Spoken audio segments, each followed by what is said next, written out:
Tanpa alasan apapun, sang konglomerat memecat pengasuh dan apa yang dikatakan anak-anaknya mengubah segalanya. Selama tinggal yang mustahil. Suara itu tak tertahankan trek-trah. Roda plastik murah dari koper biru itu menghantam paving blok yang sempurna di jalanan paling eksklusif di kota. Suara berirama dan kering yang seolah menghitung detik-detik tragedi. Siti tidak menoleh ke belakang. Dia dia merasa bahwa jika dia memutar kepalanya meskipun hanya milimeter, hatinya akan hancur berkeping-keping di atas aspal panas itu. Hal yang paling memalukan bukanlah koper tua itu atau tas kain berwarna krem yang menggantung di bahu kirinya yang terasa berat seperti batu. Yang terburuk adalah sarung tangan itu. Sarung tangan pembersih laknat berwarna kuning menyala dan konyol itu yang busa sabunnya masih mengering di pergelangan tangannya. Bahkan mereka tidak memberinya waktu untuk melepasnya. Perintahnya mutlak tajam seperti pisau bedah. Keluar dari rumahku sekarang. Dan Siti dengan sisa martabat yang dimilikinya menurut menyeret seluruh hidupnya ke bawah jalan dengan tangan berkeringat di dalam latek merasa lebih kotor daripada sampah yang biasa diafu. Matahari sore terasa berat menciptakan bayangan panjang di antara rumah-rumah mewah berlantai 3 dan taman-taman yang tampak seperti lapangan golf. Itu adalah surga bagi orang kaya, tetapi baginya saat itu adalah gurun yang memusuhi. Air matanya jatuh tanpa suara, mengalir di dagunya dan menodai cerah putih seragam birunya. Mama Siti, teriakan itu bukan suara melainkan ledakan. Memecahkan ketenangan kompleks perumahan itu seperti kaca yang pecah menghantam lantai. Siti membeku, napasnya tercekat di tenggorokan. Dia mengenali suara-suara itu. Dia mengenalnya lebih baik daripada napasnya sendiri. Itu adalah suara-suara yang membangunkannya setiap pagi meminta susu coklat. Itu adalah suara-suara yang berbisik padanya. Aku takut saat ada badai. Jangan pergi, tunggu. Siti melepaskan pegangan koper. Naluri lebih kuat daripada perintah pemecatan. Dia berbalik perlahan dan apa yang dilihatnya membuat darahnya membeku. Di sana datang Rizky dan Rangga anak-anaknya. Dua anak kecil berusia limutsian yang identik mengenakan celana linen biru dan kemeja setrikaan. Tetapi dengan wajah cacat karena panik dan menangis. Mereka berlari ke arahnya dengan tangan terentang, tersandung, putus asa. Seolah-olah mereka melarikan diri dari kebakaran. Tetapi yang membuat Siti merasa sangat ketakutan bukanlah melihat mereka menangis, melainkan melihat mereka berlari di tengah jalan buta, terhadap apapun selain dirinya. Dan di belakang mereka bayangan kekuasaan yang berubah menjadi ketidakberdayaan. Bapak Hendra, pemilik seluruh kerajaan itu, pria yang memindahkan miliaran dengan panggilan telepon berlari mengejar anak-anaknya dengan wajah yang tidak karuan. Dia bukan lagi konglomerat yang rapi dengan setelan Italia. Dia adalah ayah yang ketakutan. Dia memegang tangannya di kepala, dasinya terbang di atas bahu dan mulutnya terbuka dalam jeritan putus asa yang membisu.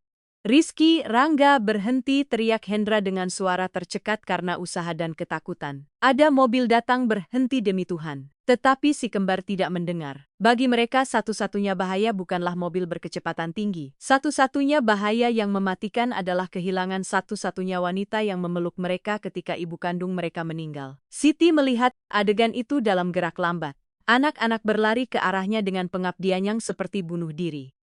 Sang ayah berlari mengejar mereka, tidak mampu menjangkau. Dan di kejauhan raungan mesin mendekat dari tikungan. Dalam detik yang abadi itu di bawah cahaya sore yang keemasan dan kejam, nasib 4 orang akan bertabrakan. Tidak ada seorang pun di kompleks perumahan yang sempurna itu yang membayangkan bahwa adegan memilukan itu dimulai hanya terantih menit sebelumnya. Karena kebohongan yang lebih berharga daripada kehidupan seseorang. Tuduhan. 30 menit sebelumnya, perpustakaan rumah mewah itu berbau kulit tua, kayu mahoni, dan uang. Itu adalah ruangan yang dirancang untuk mengintimidasi dengan langit-langit setinggi meter dan rak-rak penuh buku yang tidak ada yang membacanya. Siti berdiri di tengah karpet persia dengan tangan bersarung terkepal di depan, selemek putihnya gemetar. Di depannya ada Dewi. Tunangan Bapak Hendra adalah seorang wanita dengan kecantikan dingin yang dipahat dari operasi dan dendam. Dia duduk di tepi meja kerja Hendra, mengayunkan kaki dengan elegan, memegang segelas anggur putih. Seolah-olah itu adalah tongkat kerajaan. Dia tidak berteriak. Dewi tidak pernah berteriak. Racunnya lembut, diberikan dalam dosis mematikan dengan ketenangan. Aku tidak akan mengulanginya, Siti, kata Dewi sambil melihat manikurnya yang sempurna. Jam tangan emasku Rolex yang diberikan Hendra untuk pertunangan kita ada di nakas.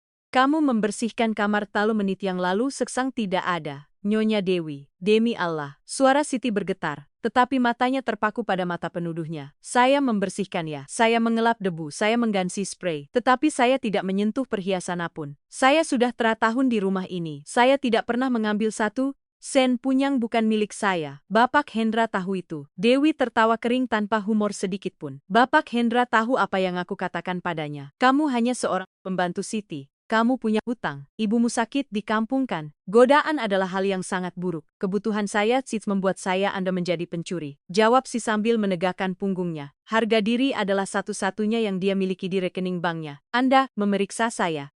Periksa tas saya, periksa kamar saya tidak punya apa-apa. Pada saat itu, pintu ganda kayu EG terbuka dengan tiba-tiba. Bapak Hendra masuk seperti badai. Dia sedang berbicara di telepon dengan kening berkerut. Menanggung stres merger bisnis yang telah membuatnya tidak tidur selama berminggu-minggu. Dia menutup telepon dengan kasar dan melihat pemandangan itu. Tunangannya diambang air mata, palsu tetapi meyakinkan dan pengasuh pucat seperti kertas. Ada apa di sini? Tanya Hendra dengan nada tidak sabar dari seseorang yang tidak punya waktu untuk masalah rumah tangga. Suara kalian terdengar sampai lorong. Dewi, sayang, mengapa kamu menangis? Dewi meluncur dari meja dan berlari ke arahnya, membenamkan wajahnya di dadanya. Dia terisak dramatis, suara yang dilatih dengan sempurna. Oh, Hendra, ini mengerikan. Aku merasa sangat tidak aman di rumahku sendiri. Apa yang terjadi? Hendra membelai rambut Dewi, tetapi mata dinginnya tertuju pada Siti mencari penjelasan. Jam tangan sayang, bisik Dewi mendongak dengan mata pelayan yang ketakutan. Rolex ulang tahun hilang. Si baru saja keluar dari kamar dan ketika aku bertanya dia menjadi agresif. Dia bilang aku yang menghilangkannya. Si melangkah maju merasakan ketidakadilan membakar tenggorokannya. Itu bohong Bapak.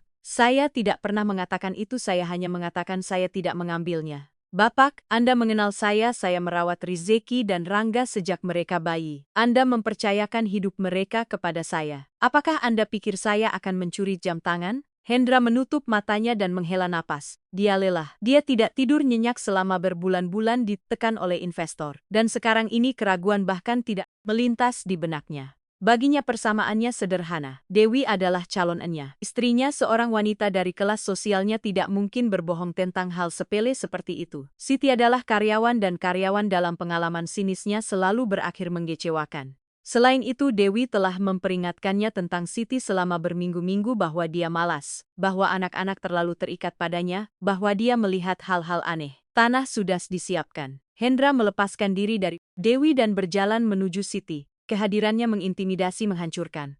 Di mana itu? Tanyanya dengan suara rendah dan berbahaya. Saya tidak memilikinya, Bapak. Saya bersumpah demi hidup ibu saya. Jangan bersumpah, teriak Hendra sambil memukul meja dengan telapak tangannya. Suara itu membuat Siti tersentak. Jangan berani bersumpah di rumah saya. Saya muak dengan masalah, muak dengan ketidaksetiaan. Saya memberi kamu pekerjaan. Saya memberi kamu dan ini cara kamu membalasnya, mencuri dari wanita yang akan menjadi ibu anak-anak saya. Dia bukan ibu mereka. Gumam si kesalahan fatal yang didorong oleh rasa sakit. Mata Hendra menjadi gelap. Kalimat itu menyentuh urat saraf. Dia tahu anak tidak menerima Dewi dan Siti mengingatkannya pada saat itu. Itu seperti tamparan, kamu dipecat.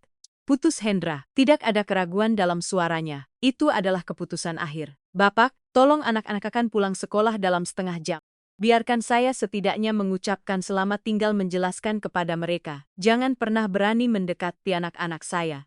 Hendra menunjuknya dengan jari menuduh. Saya tidak ingin seorang pencuri mempengaruhi Rizky dan Rangga lebih dari yang sudah kamu lakukan. Kamu pergi sekarang saat ini juga. Tapi barang-barang saya harus mengganti seragam. Si melihat sarung tangan kuningnya, gaun birunya pergi begitu saja. Sela Dewi dengan senyum kemenangan tersembunyi di balik tangan Hendra.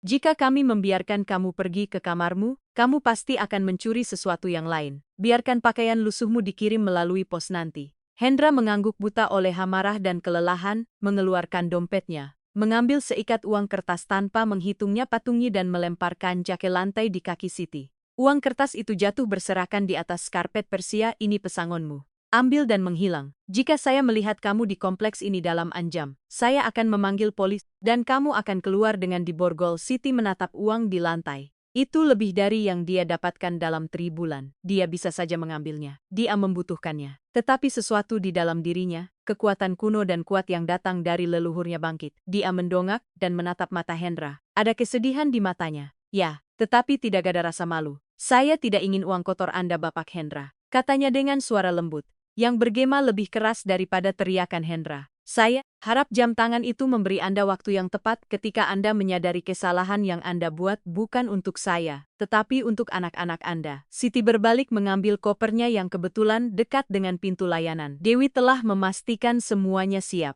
Dia meraih tasnya dan keluar dari perpustakaan. Hendra terengah-engah merasakan kekosongan yang aneh di perutnya. Dewi segera memeluknya, mencium pipinya. Kamu melakukan hal yang benar, sayangku. Kamu sangat berani.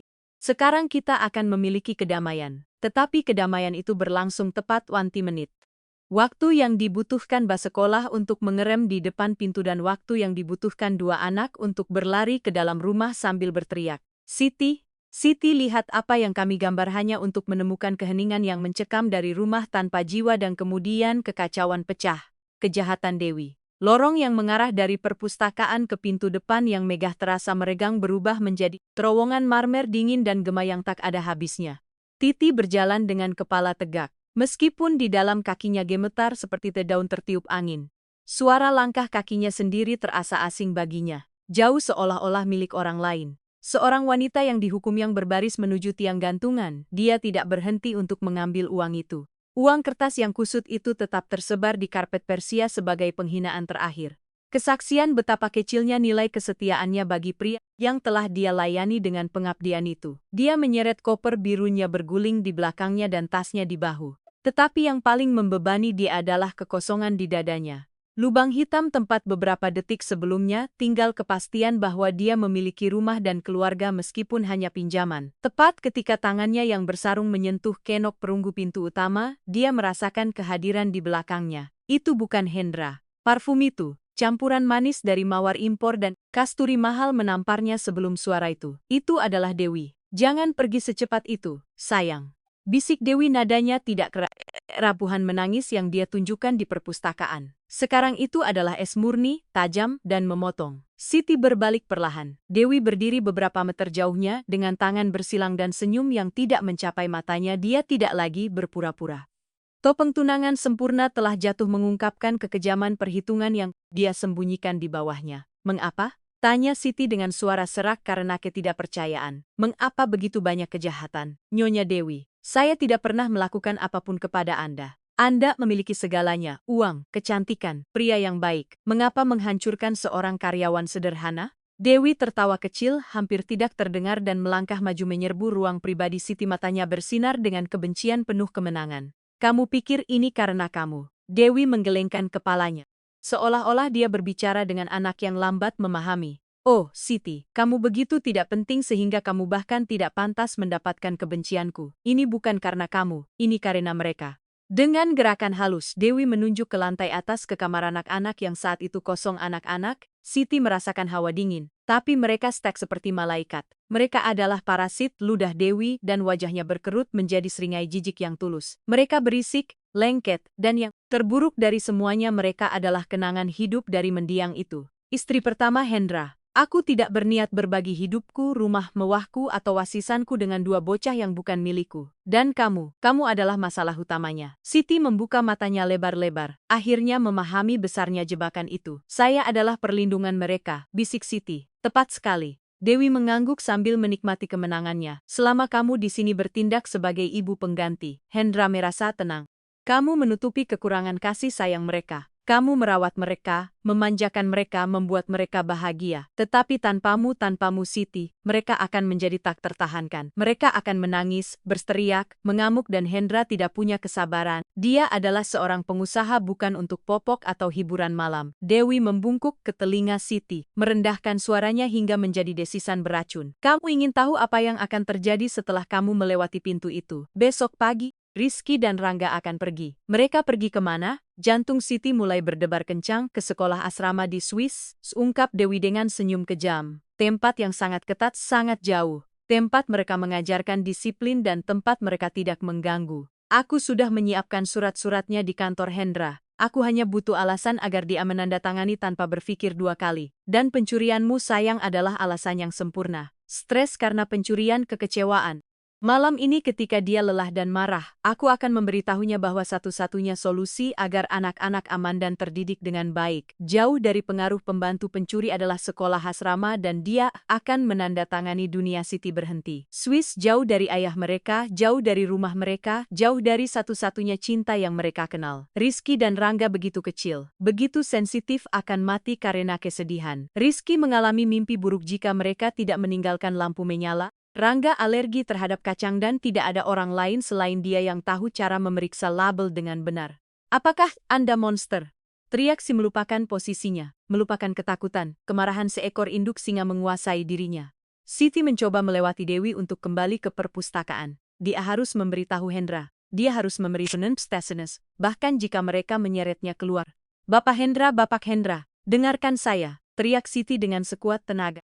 Suaranya memantul di dinding tinggi, tetapi Dewi lebih cepat. Dengan kekuatan yang mengejutkan dia mendorong Siti ke pintu yang terbuka. Dan pada saat itu Hendra muncul di ujung lorong keluar dari perpustakaan. Bapak Hendra mohon Siti sambil berpegangan pada kusen pintu. Ini bukan tentang jam tangan. Dia ingin mengirim anak-anak ke sekolah asrama. Dia membenci mereka, tolong dengarkan saya. Hendra berhenti, wajahnya adalah topeng batu dan kekecewaan. Dia melihat Siti hancur, meneriakkan hal-hal yang baginya tidak masuk akal. Dan kemudian dia melihat Dewi yang segera mengadopsi postur korban yang ketakutan meletakkan tangannya di dada. Hendra, demi Tuhan, teriak Dewi dengan suara bergetar. Dia tidak seimbang. Dia mengancam saya. Dia bilang dia akan membawa anak-anak. Kebohongan itu adalah pukulan terakhir. Hendra mengeraskan rahangnya. Dia tidak mendengar peringatan tentang sekolah asrama. Dia hanya mendengar teriakan seorang wanita yang baru saja dia pecat karena mencusi. Keluar dari rumah saya, teriak Hendra sambil menunjuk ke pintu keluar dengan jari memerintah. Dan jangan pernah kembali, Bapak. Anak-anak Anda, jangan biarkan mereka membawa mereka. Teriak Siti untuk terakhir kalinya dengan air mata membakar matanya. Hendra melangkah maju dengan langkah panjang dan marah. Siti secara naluriah mundur ke teras. Hendra sampai di pintu dan tanpa keraguan, tanpa sedetik pun keraguan menutupnya. Blam! Suara pintu kayu Egi yang kokoh menutup adalah definitif. Itu adalah suara kehidupan yang pecah. Siti mendengar bunyi kering dari kunci otomatis yang diaktifkan dari dalam. Dia berdiri di sana di teras besar di depan pintu yang tertutup. Keheningan kompleks perumahan kaya itu menyelimutinya lagi. Dia sendirian. Dia telah gagal. Dia melihat sarung tangan kuningnya, simbol layanannya, dan sekarang malapetakannya. Dia meraih kopernya dengan tangan yang sepertinya tidak memiliki kekuatan dan mulai menuruni tangga masuk, menyeret kakinya, menyeret jiwanya. Sementara rencana Dewi mulai dieksekusi di dalam benteng kebohongan itu, pelarian si kembar. 2 menit kemudian, bas sekolah kuning mengerem dengan derit pum atik di depan rumah mewah itu. Pintu terbuka dan 2 sosok kecil yang identik turun, Rizky dan Rangga. Mereka datang dengan gembira. Rizky membawa selembar kertas kusut di tangannya dengan gambar yang dibuat dengan krayon. Itu adalah mereka berdua, ayah mereka dan Siti. Semua berpegangan tangan di bawah matahari yang besar dan tersenyum.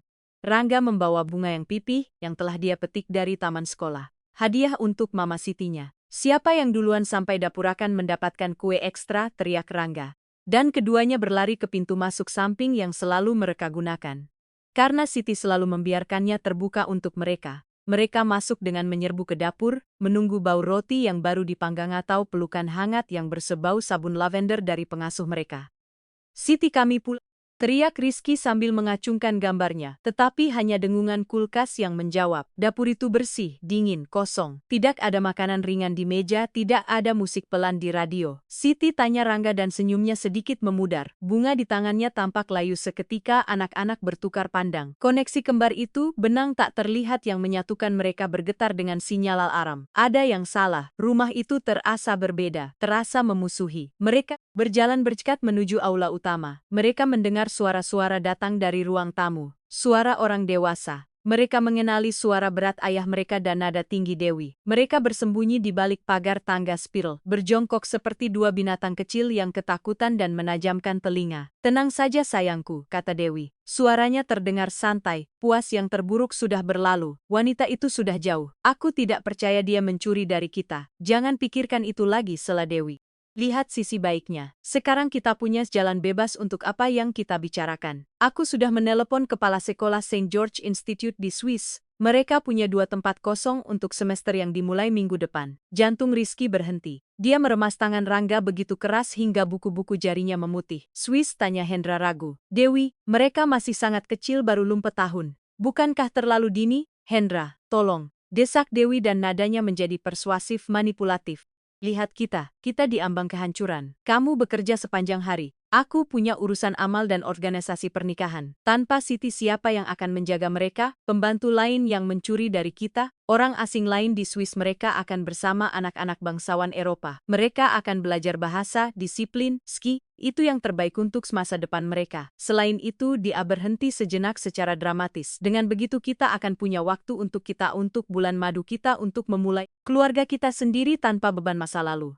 Ada keheningan-keheningan yang mengerikan dan berat. Rizky dan Rangga menahan napas menunggu ayah mereka berteriak. Tidak menunggu dia membelahak mereka untuk berada di rumah. Mungkin kamu benar. Gumam Hendra akhirnya. Itu adalah suara pria yang kalah yang memilih jalan mudah. Aku tidak tahu harus berbuat apa dengan mereka tanpa bantuan. Mungkin ini yang terbaik. Siapkan paspor, kata Dewi penuh kemenangan. Besok pagi kita bawa mereka ke bandara.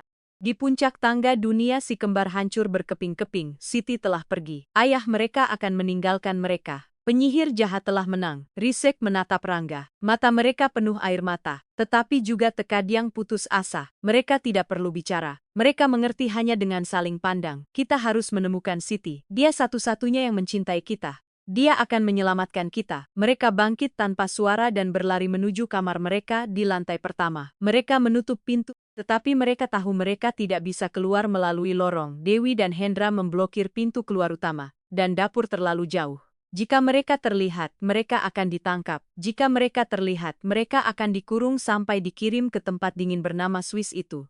Mereka berlari ke jendela yang menghadap ke jalan itu terkunci. Rangga yang paling impulsif mencoba membukanya, tetapi mekanismenya macet karena cat baru. Tidak terbuka. Tangis, Rangga memukul kaca dengan tangan kecilnya.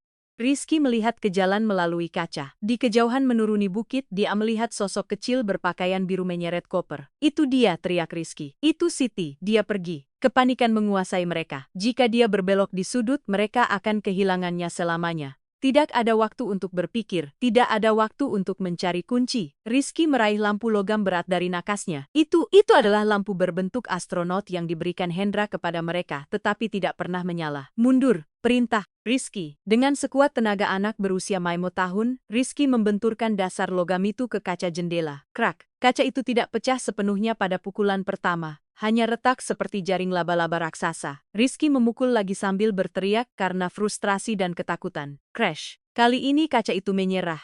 Jatuh dalam hujan pecahan berkilauan ke taman depan dan ke dalam kamar. Ayo, teriak Rangga. Mereka tidak memikirkan bahaya. Mereka tidak melihat tepi tajam yang tersisa di bingkai. Mereka hanya melihat kebebasan dan sosok biru yang menjauh. Rangga melompat lebih dulu. Saat dia meletakkan tangannya di bingkai untuk mendorong dirinya, sepotong kaca memotong telapak tangan kanannya. Dia menjerit kesakitan, tetapi adrenalin lebih kuat. Dia melompat ke semak hidrenja di bawah. Itu adalah jatuh setinggi 2 meter. Tetapi rasa takut kehilangan Siti meredam benturan. Rizky mengikutinya. Kemejanya tersangkut pada serpihan kaca yang robek dan dia merasakan luka tajam di lengan bawahnya. Tetapi dia tidak berhenti. Dia jatuh di tanah yang lembab di samping saudaranya. Mereka segera bangkit mengabaikan darah yang mulai menodai pakaian mereka. Mengabaikan rasa sakit di lutut mereka yang tergores. Lari, teriak mereka serak. Mereka melesat keluar dari taman melintasi gerbang besi tempa yang untungnya dibiarkan sedikit terbuka oleh tukang kebun dan menginjak aspal panas di jalan. Mama Siti, teriak mereka dengan paru-paru yang sepertinya akan meledak. Teriakan itulah yang memberitahu Hendra di dalam rumah. Suara anak-anaknya tidak bermain, melainkan berteriak kesakitan. Di jalan, Siti berhenti. Si kembar melihatnya berbalik dan kemudian, mereka berlari lebih cepat dari sebelumnya. Mereka tidak berlari menuju seorang pengasuh. Mereka berlari menuju hidup mereka. Mereka berlari dengan tangan terbuka, berdarah, menangis, mencari satu-satunya perlindungan yang tersisa bagi mereka di dunia yang baru saja mengkhianati mereka. Dan di belakang mereka, pintu rumah mewah itu terbuka dengan tiba-tiba. Dan Hendra melesat keluar, menyadari terlambat bahwa harta sejati dalam hidupnya tidak ada di brankas, melainkan berlari tanpa alas kaki di atas aspal panas menjauh darinya. Wahyute twist di jalan dampaknya bersifat fisik, brutal, dan penuh kelembutan yang putus asa. Siti tidak punya waktu untuk berpikir atau mengevaluasi konsekuensi atau untuk mengingat bahwa hanya beberapa menit yang lalu dia diperlakukan sebagai kriminal di rumah yang sama itu. Melihat Rizky dan Rangga berlari ke arahnya dengan wajah mereka berlumuran air mata dan ternoda darah, tubuhnya bereaksi dengan memori otot keibuan. Dia melepaskan koper biru yang jatuh dengan bunyi gedebuk di trotoar dan menjatuhkan dirinya berlutut di atas aspal yang membakar. Dia tidak peduli dengan rasa sakit yang tajam di tempurung lututnya saat membentur semen keras. Lengan-lengannya terbuka secara naluriah, seperti sayap burung yang mencoba melindungi anak-anaknya dari badai yang akan datang. Anak-anak, anak-anakku, teriak Siti dengan suara tercekat oleh isakan yang naik dari dadanya. Si kembar bertabrakan dengannya dengan kekuatan badai kecil, mereka tidak mengerem. Mereka menerjang ke dadanya, membenamkan wajah mereka di kain seragamnya yang kaku, berpegangan pada lehernya, bahunya, dimanapun mereka bisa berpegangan agar tidak terseret oleh arus pengabaian yang mereka rasakan. Jangan pergi, jangan tinggalkan kami, teriak Rangga. Suara melengkingnya pecah menjadi permohonan yang tidak jelas. Siti memeluk mereka erat-erat. Menutup matanya saat dia merasakan tubuh kecil mereka bergetar hebat di tubuhnya. Tetapi kemudian dia merasakan sesuatu yang basah dan lengket di tangannya. Dia membuka matanya dan teror menyerangnya. Sarung tangan pembersih kuningnya yang mewakili status inferiornya diwarnai merah tua. Darah teriak si memisahkan mereka sedikit untuk memeriksa mereka. Kalian berdarah ya Tuhan, apa yang lakukan? Memecahkan jendela. Isak Rizky tanpa melepaskannya. Berpegangan pada celemeknya seolah-olah itu adalah pelampung. Kami harus memecahkannya untuk menjangkau Mama. Pintu dikunci, ayah mengunci kami. Jantung Siti berhenti sejenak. Mereka melukai diri mereka sendiri karena dia. Mereka melewati kaca pecah hanya untuk mencegahnya pergi. Besarnya cinta itu memukulnya lebih keras daripada penghinaan Dewi. Dia mulai menangis mencampurkan air matanya dengan darah, luka yang dia coba tekan dengan tangan bersarungnya untuk menghentikan alirannya. Kalian gila, sayangku, kalian gila. Tangis Siti mencium kepala mereka yang berkeringat. Kalian bisa saja terbunuh. Pada saat itu, bayangan panjang dan mengancam jatuh di atas mereka. Suara sepatu kulit mewah yang membentur aspal dengan panik berhenti tepat di samping mereka. Napas terengah-engah dan marah seorang pria memenuhi udara. Siti mendongak. Bapak Hendra berdiri di sana di atas mereka, menghalangi matahari. Setelan Italianya kusut, dasinya berantakan dan wajahnya merah karena marah, panik, dan kebingungan. Tetapi matanya tidak melihat cinta dalam adegan itu. Matanya diracuni oleh kebohongan Dewi. Hanya melihat seorang pencuri memanipulasi anak-anaknya. Lepaskan mereka, raung Hendra. Teriakan itu begitu kuat sehingga membuat beberapa tetangga mengintip dari balik tirai rumah mewah mereka. Singkirkan tangan kotormu dari anak-anakku. Hendra membungkuk dengan keras, mencoba menarik Rangga dari lengan Siti. Dia meraih lengannya, tidak menyadari luka-luka itu dalam kebutaan amarahnya. Kemari, teriak Hendra sambil menarik anak itu. Apa yang kamu lakukan pada mereka? Apakah kamu menculik mereka? Aku tahu kamu adalah seorang kriminal. Tidak, Bapak, hati-hati, teriak si bukan untuk membela dirinya tetapi melindungi Rangga. Anda menyakitinya. Ada pecahan kaca di tangannya tetapi Hendra tidak mendengar. Adrenalin berdengung di telinganya. Dia melihat darah di seragam wanita itu dan pikirannya cenderung pada bencana membayangkan yang terburuk. Dia pikir dia telah melukai mereka, bahwa dia menyeret mereka. Jauhi mereka, Hendra mendorong Siti dengan keras di bahu. Siti yang terada dalam posisi berlutut yang tidak stabil jatuh ke belakang. Pinggulnya membentur tepi trotoar. Anak-anak berteriak melihat mbok mereka jatuh. Ayah, jangan, teriakan itu serempak memilukan. Hendra berhasil membuat anak-anak berdiri di belakangnya, menempatkan tubuhnya di antara mereka dan Siti seperti perisai manusia di depan ancaman mematikan. Dia bernapas dengan susah payah. Dadanya naik turun melihat wanita di lantai dengan jijik mutlak. Aku akan menelepon polisi sekarang juga. Desis Hendra sambil mengeluarkan teleponnya dengan tangan gemetar. Pencuria, percobaan cun Cedra, kamu akan membusuk di penjara Siti, aku bersumpah akan menghancurkan hidupmu.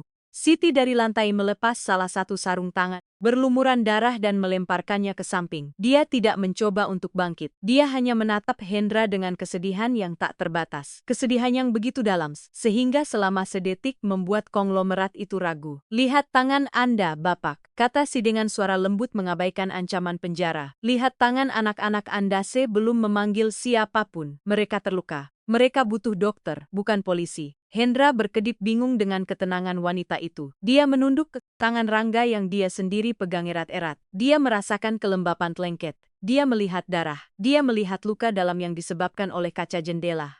Keputusasaan seorang ayah untuk sesaat menggantikan kemarahan. Ya Tuhan, bisik Hendra sambil melepaskan pergelangan tangan Rangga dan melihatnya terluka. Apa yang terjadi? Apa yang kamu lakukan pada mereka? Dia tidak melakukan apa-apa. Teriakan itu datang dari Rizky, si kembar yang paling pendiam yang selalu bersembunyi di balik kaki ayahnya melangkah maju. Tangan kecilnya terkepal dan wajahnya merah karena marah. Kebenaran tersembunyi waktu seolah berhenti di jalan pinggiran kota itu.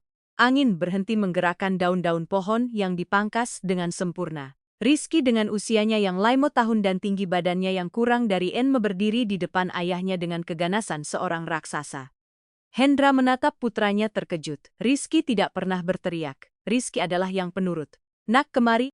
Dia berbahaya, Hendra mencoba berkata sambil mengulurkan tangannya. Tidak. Rizky mendorong tangan ayahnya dengan pukulan keras. Ayah yang berbahaya, ayah dan penyihir Dewi. Penyebutan nama tunangannya dengan nada itu keluar dari mulut seorang anak yang tidak bersalah seperti seember air es bagi Hendra. Rizky, jangan tidak menghormatinya. Dia yang menaruh jam tangan itu, teriak Rizky. Kata-kata itu melesat seperti peluru mengenai langsung dada Hendra. Kami melihatnya. Rangga dan aku melihatnya. Hendra membeku. Ponsel di tangannya masih dengan layar menyala siap untuk menekan palongko seolas tetapi jarinya lumpuh. Dia menatap Rangga mencari konfirmasi. Kembar lainnya yang menangis diam-diam sambil menghisap jari yang terluka mengangguk dengan panik. Kami sedang bermain petak umpet, isak Rangga dengan suara tersendat. Kami ada di bawah tempat tidur kamarmu. Kami ingin mengejutkan ayah ketika ayah datang, tetapi Dewi yang masuk. Hendra merasa lantai bergerak di bawah kakinya. Apa? Apa yang kamu katakan? Tanya Hendra. Suaranya kehilangan semua otoritas berubah menjadi bisikan serak. Dia masuk sendirian. Lanjut Rizky menyeka air matanya dengan marah, menodai wajahnya dengan darah dan kotoran. Siti tidak gada. Dewi membuka laci ayah, mengambil jam tangan emas itu dan tertawa. Dia tertawa dengan jelek, ayah. Dan kemudian dia pergi ke kamar Si dan memasukkannya ke dalam tasnya yang berwarna krem. Dia berkata, "Selamat tinggal pembantu bodoh." Kami mendengarnya. Pikiran Hendra mencoba menolak informasi itu. Tidak mungkin. Dewi adalah seorang wanita kelas atas. Terpelajar tunangannya. Mengapa dia melakukan sesuatu yang begitu rendah? Mengapa menjebak seorang masdahan? Kalian pasti salah lihat. Gumam Hendra mencoba berpegangan pada realitas yang dia bangun. Mungkin dia sedang mencarinya. Tidak, desak Rizky sambil memukul kaki ayahnya dengan tangan kecilnya. Dia memberitahu kami bahwa dia akan mengirim kami ke Swiss. Dia bilang, Siti adalah penghalang dan kami adalah parasit. Dia bilang dia membenci anak-anak. Dia bilang dia ingin kami pergi agar dia bisa sendirian dengan ayah dan uangnya. Tambah Rangga gemetar. Dia bilang Siti adalah satu-satunya yang membela kami, dan itulah mengapa dia harus pergi. Setiap kata dari anak-anaknya adalah palu yang menghancurkan fondasi kehidupan sempurna Hendra. Parasit penghalang. Kata-kata itu bergema di kepalanya menghubungkan titik-titik yang sengaja dia abaikan. Saat-saat Dewi meminta anak-anak makan malam di dapur. Saat-saat dia menyarankan perkemahan musim panas selama telam bulanan dinginnya. Tatapannya ketika dia pikir tidak ada yang melihatnya. Hendra mendongak perlahan dari aspal, memutar lehernya ke arah rumah mewahnya. Benteng kesuksesan dan kekayaan yang menjulang tinggi di ujung pintu masuk paving block, dan kemudian dia melihatnya di jendela lantai 2 tepat di atas balkon utama ada Dewi. Dia tidak berlari ke arah mereka. Dia tidak memanggil ambulans. Meskipun jelas bahwa anak-anak terluka dan ada konflik di jalan, dia berdiri diam dengan satu tangan bersandar di bingkai jendela dan tangan lainnya memegang segelas anggur putihnya. Jaraknya cukup jauh, tetapi kejernihan hari dan pandangan sempurna. Hendra memungkinkannya melihat ekspresinya, tidak ada kekhawatiran, tidak ada penderitaan, ada rasa kesal. Dia mengamati adegan itu seperti seorang yang menonton acara televisi yang membosankan menunggu iklan berakhir. Melihat Hendra menatapnya, Dewi tidak menyapa atau membuat isyarat alarm. Dia hanya berbalik dengan elegan dan menutup tirai beludru tebal menghilang dari pandangan.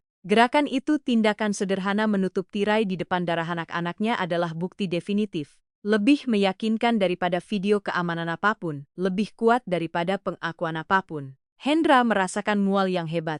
Dia telah tidur dengan musuh. Dia hampir menyerahkan anak-anaknya kepada seorang wanita yang membenci mereka dan telah mengusir satu-satunya orang yang menjatuhkan dirinya ke lantai, memecahkan lututnya untuk menangkap mereka. Dia menunduk ke Siti. Dia masih di lantai dengan seragam kotor dan robek, tetapi dia tidak lagi menangis untuk dirinya sendiri. Dia merobek selembar celemek putihnya sendiri untuk membalut tangan Rangga. mengabaikan rasa sakit di pinggulnya yang terbentur. "Mengapa kamu tidak memberitahu saya bahwa dia mengancam mereka?" tanya Hendra dengan suara serak berlutut di depannya. "Bukan sebagai bos, tetapi sebagai pria yang kalah." Siti mendongak, mata coklatnya bersih dan jujur tertuju pada Hendra. "Saya mencoba memberitahu Anda, Bapak Hendra." Di lorong saya berteriak bahwa dia ingin mengirim mereka ke sekolah asrama. Saya berteriak bahwa anak-anak dalam bahaya. Si berhenti sejenak dan menghela napas, hembusan napas yang bergetar, "Tetapi Anda menutup pintu. Anda memilih untuk percaya karena dia berbau parfum mahal dan saya berbau sabun." Itu menusuk Hendra seperti tombak. Itu benar. Klasismenya, kesombongannya, kebutaannya yang disengaja hampir menghancurkan keluarganya. Dia melihat tangan Siti.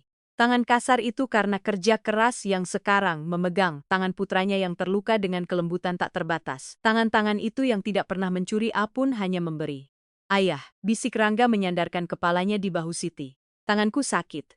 Aku ingin pulang bersama Siti." Hendra merasakan air mata panas dan asing menyengat matanya. Dia tidak menangis sejak pemakaman istrinya, tetapi melihat kesetiaan mutlak anak-anaknya kepada wanita itu dan martabatnya terlepas dari penghinaan, merobohkan bendungan. "Ya nak," kata Hendra sambil menelan gumpalan di tenggorokannya. Dia bangkit perlahan, tetapi kali ini postur tubuhnya telah berubah. Dia bukan lagi konglomerat yang berlari panik. Sekarang dia adalah pria dengan misi, kemarahan dingin, dan perhitungan sangat berbeda dari amarah buta sebelumnya menetap di dadanya. Dia melihat ke rumah, ke jendela tertutup tempat Dewi bersembunyi. "Mari kita pulang," kata Hendra sambil mengulurkan tangan ke Siti. "Itu bukan perintah, itu adalah undangan. Itu adalah permohonan. Tolong Siti, izinkan saya membantu kamu berdiri. Kita perlu menyembuhkan anak-anak dan setelah itu saya harus membersihkan rumah saya dari sampah yang sebenarnya." Siti ragu sejenak. Dia melihat tangan Hendra yang terawat baik. Kemudian dia melihat anak-anak yang menatapnya dengan mata memohon.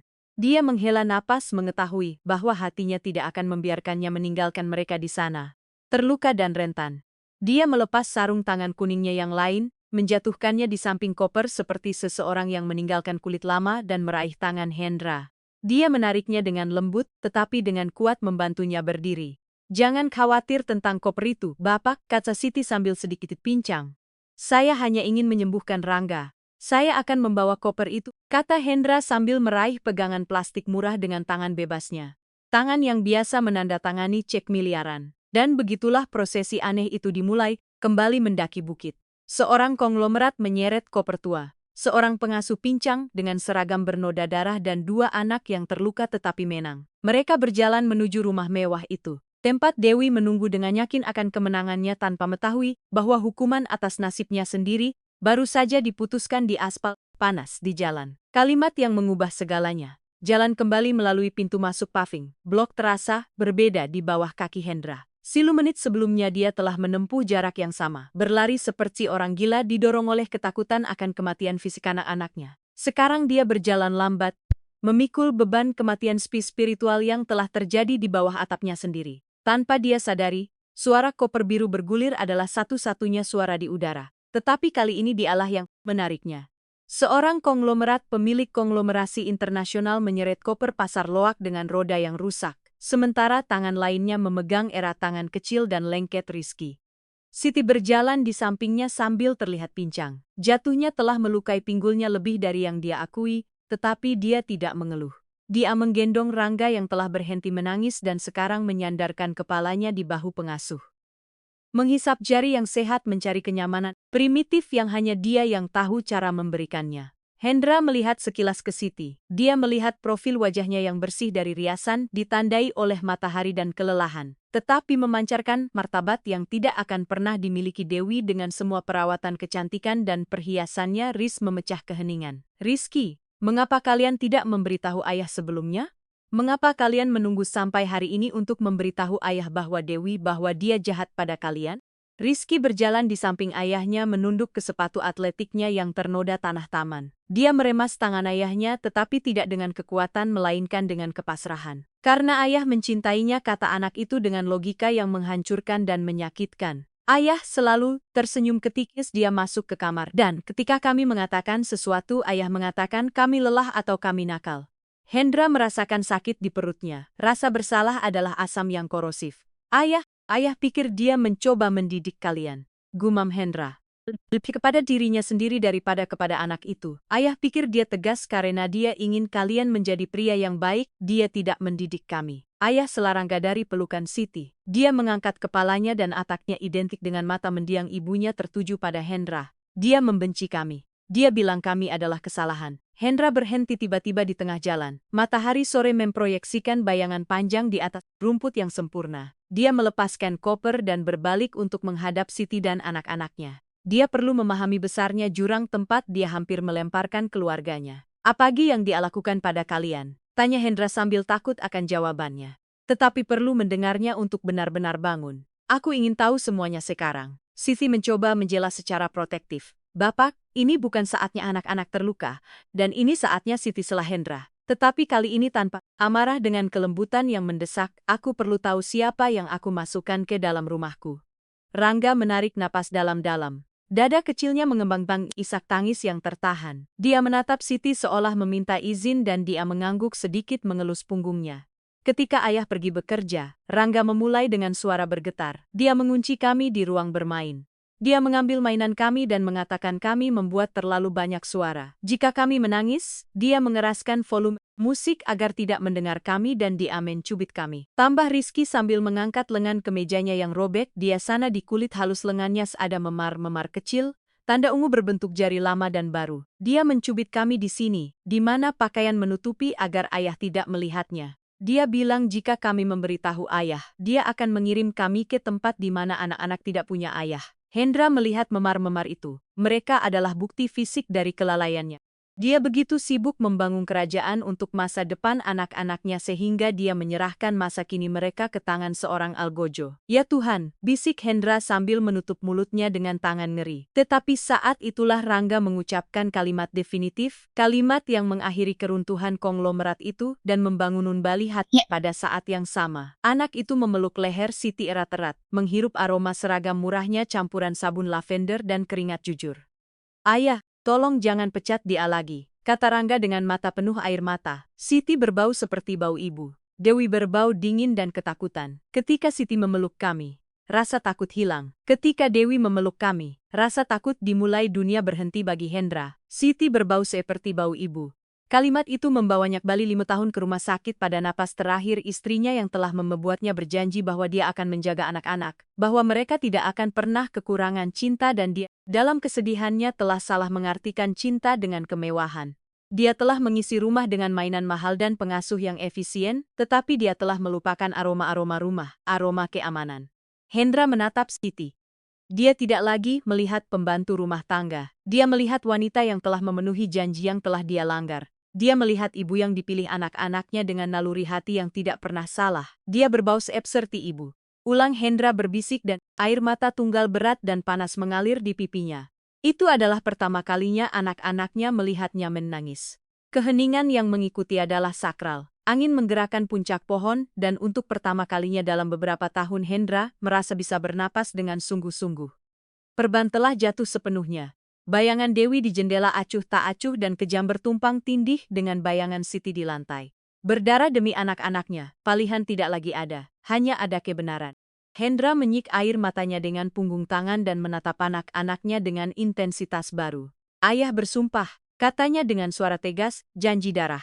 Ayah bersumpah demi ingatan ibu kalian bahwa tidak ada seorang pun yang akan menyakiti kalian lagi. Kalian tidak akan pernah takut lagi di rumah kalian sendiri. Dia mengambil koper lagi, tetapi kali ini dia mengangkatnya di udara dengan satu tangan. Seolah-olah tidak ada bobotnya, seolah-olah dengan mengangkatnya dia juga mengangkat beban kesalahannya. Ayo, katanya, Ki punya pembersihan yang harus dilakukan dan aku tidak bermaksud rumahnya.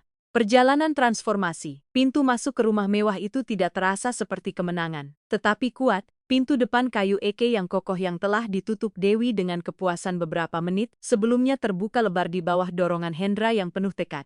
Aula itu mengesankan. Lantai marmer Italia, lampu gantung kristal setinggi 2 meter, tergantung dari langit-langit dan tangga ganda yang menjerit kemewahan. Tetapi sore itu kemewahan itu diserbu oleh kenyataan. Hendra masuk lebih dulu meninggalkan koper tua Siti. Tepat di tengah aula di atas lambang keluarga yang tertanam di lantai merusak estetika sempurna tempat itu. Di belakangnya masuk Siti sambil pincang, menurunkan Rangga dari lengannya dengan hati-hati. Rizky masuk terakhir melihat sekeliling dengan curiga. Seolah-olah dia mengharapkan dinding menyerangnya. Duduk di sana, perintah Hendra sambil menunjuk salah satu sofa beludru putih bersih yang menghiasi pintu masuk. Itu adalah sofa pajangan. Perabotan yang tidak diizinkan digunakan oleh siapapun. Siti ragu, Bapak, kami kotor. Kami punya darah dan tanah. Kami akan menodai beludru itu.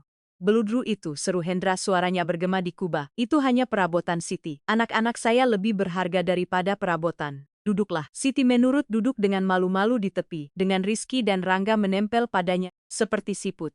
Darah dari lutut Rangga langsung menodai kain putih meninggalkan noda merah cerah. Hendra melihat noda itu dan tidak merasakan amarah melainkan kelegaan. Noda itu nyata. Noda itu adalah kehidupan. Rosa Juana. Teriak Hendra ke lorong layanan. Dua mbak rumah tangga muncul berlari ketakutan oleh teriakan itu. Melihat adegan itu, bos yang berantakan, anak-anak yang terluka, pengasuh yang dipecat duduk di sofa terlarang, mereka menjadi lumpuh. Bawakan kotak pertolongan pertama yang besar dan air hangat dan handuk bersih. Sekarang perintahnya. Para wanita berlari untuk menurut. Hendra tidak menunggu. Dia melepas jasnya yang berharga Trupanudan. Melemparkannya ke lantai tanpa ragu.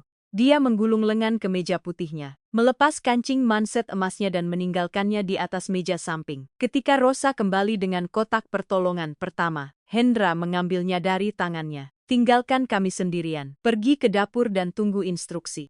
Hendra berlutut di depan sofa. Dia tidak membungkuk. Dia berlutut langsung di atas marmer yang sejajar dengan mata Siti dan anak-anak. Dia membuka kotak logam itu dan mengeluarkan desinfektan dan kasa. Biarkan saya yang melakukannya. Bapak Anda tidak tahu. Si mulai mencoba mengambil kapas. Naluri pelayanannya masih aktif meskipun semuanya. Hendra menghentikan tangannya dengan lembut, sentuhannya hangat, tegas, manusiawi. Tidak, Siti, katanya sambil menatap matanya. Kamu sudah melakukan bagianmu. Kamu menyelamatkan mereka.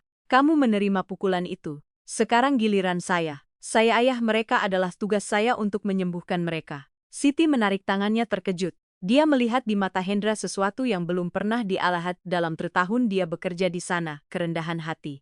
Bapak besar, pria yang tak tersentuh berlutut di kakinya, siap membersihkan luka. Hendra mengambil kaki Rangga dengan kehati-hatian yang ekstrem. Dia membasahi kapas dengan antiseptik. Ini akan sedikit perih. Jagoan, bisik Hendra. Dia meniup dengan lembut di atas lutut yang tergores saat Zias membersihkan darah dan tanah. Rangga mersingis tetapi tidak menangis. Dia terpesona melihat ayahnya. Dia tidak pernah melihatnya begitu dekat, begitu fokus padanya.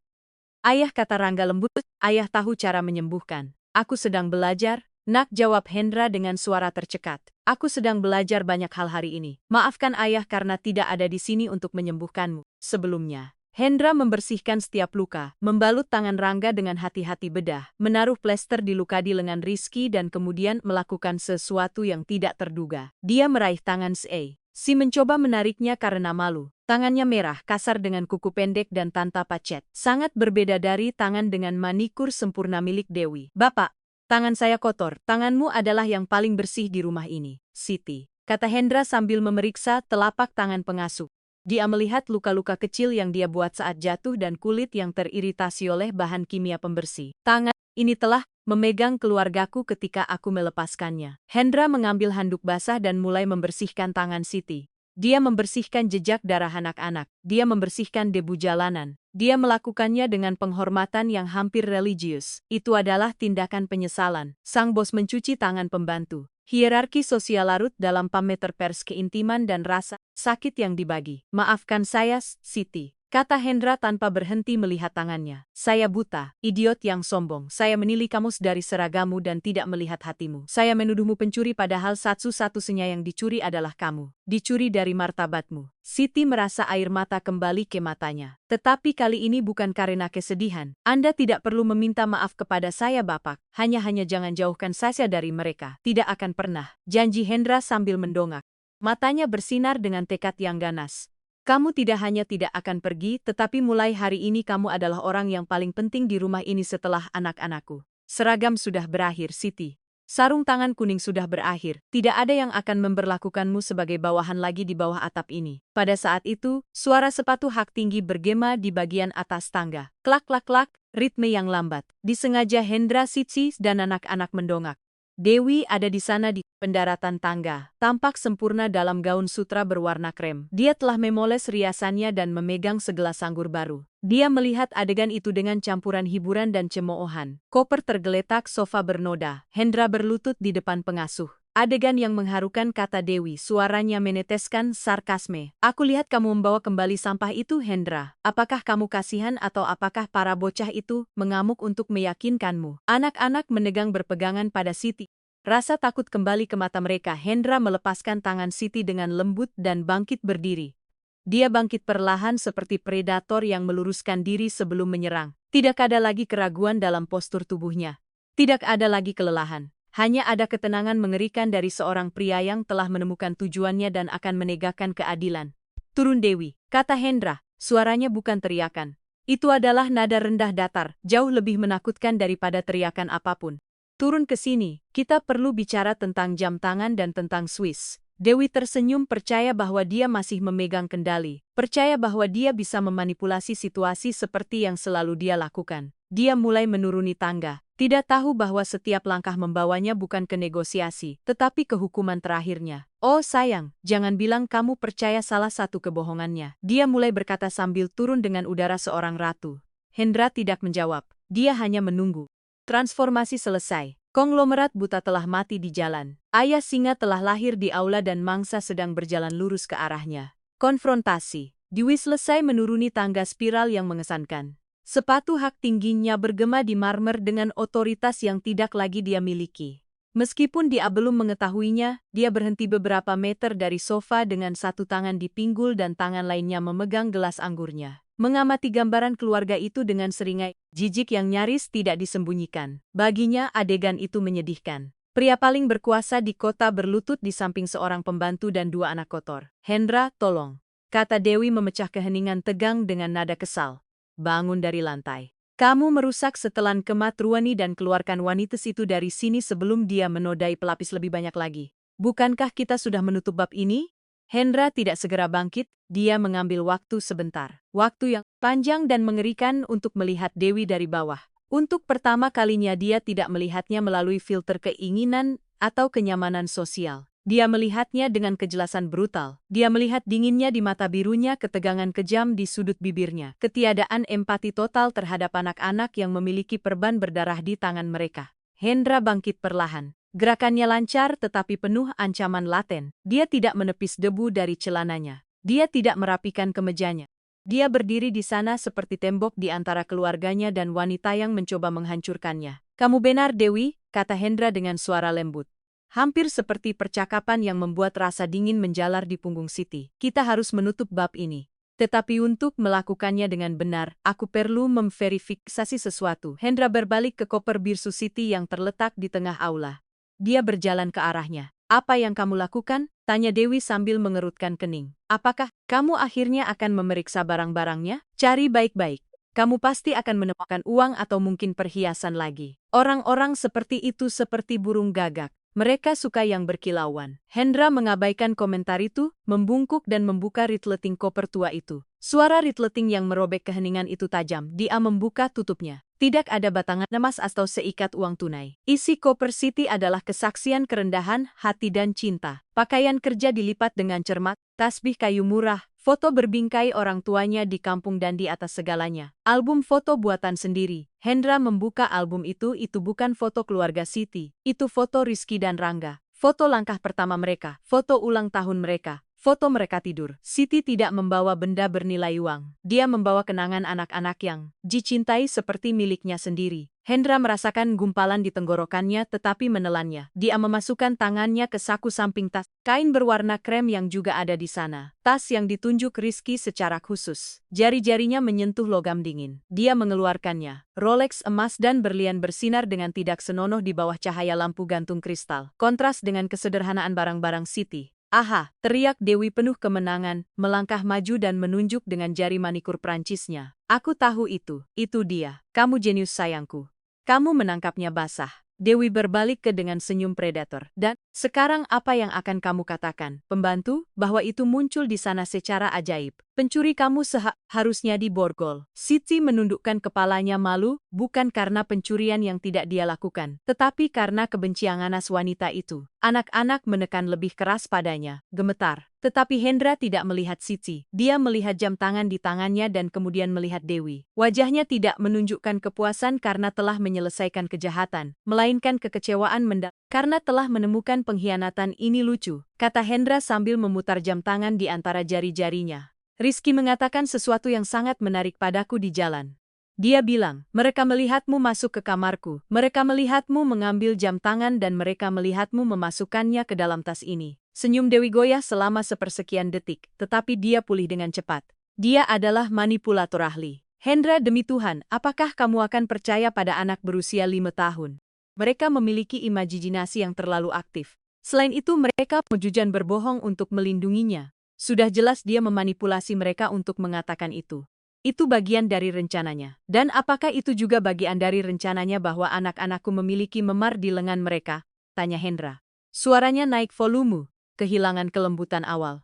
Apakah itu juga bagian dari rencananya bahwa Rizky memiliki bekas cubitan di tempat-tempat di mana pakaian menutupi atau Rangga mengalami mimpi buruk denganmu? Dewi sedikit memucat. Dia mundur selangkah, hampir tersandung sepatu hak tingginya sendiri. Aku hanya mencoba mendisiplinkan mereka liar. Hendra, kamu tidak ada di sini sepanjang hari. Kamu tidak tahu betapa sulitnya. Jangan bohong padaku. Teriakan Hendra bergema di dinding marmer seperti guntur. Dewi melompat karena terkejut menumpahkan sedikit anggur di karpet. Siti meluk anak-anak menutupi telinga mereka. Tetapi mereka menatap ayah mereka dengan takjub.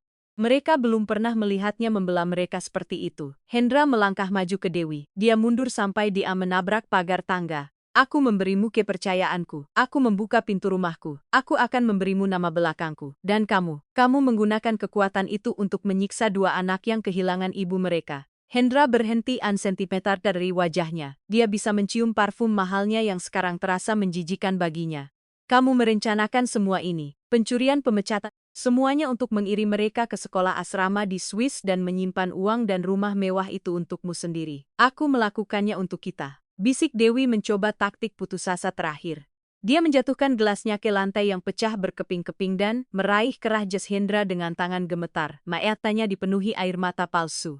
Hendra, sayangku, mengerti, mereka adalah penghalang. Mereka tidak membiarkan kita bahagia. Kamu dan aku pantas mendapatkan kehidupan yang bebas, bepergian, menikmati. Mereka akan lebih baik di Swiss dengan para profesional. Aku hanya ingin kita punya masa depan. Hendra melihat tangan wanita itu mencengkeram ke mejanya. Dengan gerakan kasar dan jijik, dia melepaskannya seperti serangga beracun. Masa depan, Hendra tertawa, tawa kering tanpa humor. Kamu tidak menginginkan masa depan denganku. Kamu menginginkan kartu kreditku. Dan untuk mendapatkannya, kamu bersedia mengorbankan kebahagiaan anak-anakku. Hendra mengangkat Rolex di udara. Jam tangan ini, katanya sambil melihatnya dengan jijik. Kamu bilang itu favoritmu, bahwa itu melambangkan cinta abadi kita. Dengan gerakan keras, Hendra melemparkan jam tangan emas itu ke dinding batu terjauh. Dampaknya brutal, mekanisme presisi Swiss meledak, berlian melompat di udara dan kristal menjadi debu. Jam tangan itu hancur di lantai. Dewi mengeluarkan jeritan tertahan, menutup mulutnya dengan tangan, ngeri melihat kehancuran sesuatu yang begitu berharga. Itu adalah nilai cintamu bagiku sekarang, Dewi,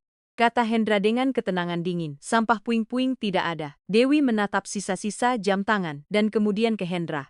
Topengnya jatuh sepenuhnya. Tidak ada lagi ketakutan atau rayuan, hanya ada kebencian murni. Kamu idiot. Ludahnya dan wajahnya berkerut, menjadi seringai jelek dan nyata. Kamu akan menyesal. Kamu akan sendirian dengan dua monster itu dan pembantu bodoh itu. Kamu akan datang memohon padaku untuk kembali ketika kamu menyadari bahwa tidak ada wanita setingkatmu yang ingin menanggung bebanmu. Aku lebih memilih sendirian selama sisa hidupku daripada menghabiskan menit lagi dengan monster sepertimu, jawab Hendra. Dia berbalik ke Siti dan anak-anak membelakangi Dewi. Siti, tolong bawa anak-anak ke dapur, minta Rosa menyiapkan apapun yang mereka inginkan. Es krim, pizza, apapun itu. Aku tidak ingin mereka melihat apa yang akan terjadi sekarang. Siti mengangguk pucat tetapi bersyukur. Dia bangkit dengan susah payah meraih tangan anak-anak dan membimbing mereka dengan cepat menuju lorong layanan. Ayo anak-anakku, mari kita makan sesuatu yang enak, bisiknya melindungi mereka sampai saat terakhir. Ketika pintu dapur tertutup di belakang mereka, Hendra berbalik ke Dewi untuk terakhir kalinya. Mereka sendirian di aula, udara dipenuhi listrik statis. Sekarang, kata Hendra sambil menunjuk ke pintu utama. Keluar keadilan ilahi. Dewi berdiri tegak mencoba memulihkan sebagian dari martabatnya yang hancur.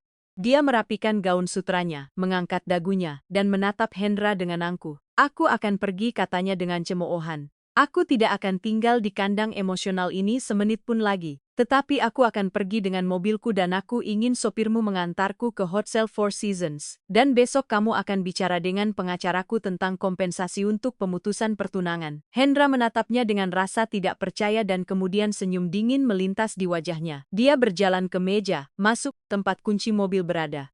Aku pikir kamu bingung, Dewi, katanya sambil mengambil gantungan kunci Mercedes convertible yang dia gunakan. Mobil itu atas nama perusahaan. Perusahaanku sopir adalah karyawan rumahku dan tentang kompensasi. Hendra mendekatinya dan mengulurkan tangan dengan telapak tangan terbuka cincin itu. Dewi melindungi tangan kirinya dengan tangan kanan, menutupi berlian besar 5 karat itu. Itu milikku, teriaknya. Itu hadiah. Itu adalah hadiah bersyarat untuk pernikahan. Koreksi Hendra tanpa ampun. Dan tidak akan ada pernikahan, kembalikan atau aku bersumpah demi Tuhan. Aku akan memanggil polisi dan melaporkanmu atas pencurian jam tangan itu. Aku punya 2 saksi dan sidik jarimu pasti ada di seluruh tas CCTV kamu yang memutuskan. Apakah kamu memberiku cincin itu dan pergi berjalan kaki atau kamu pergi dengan mobil patroli di Borgol?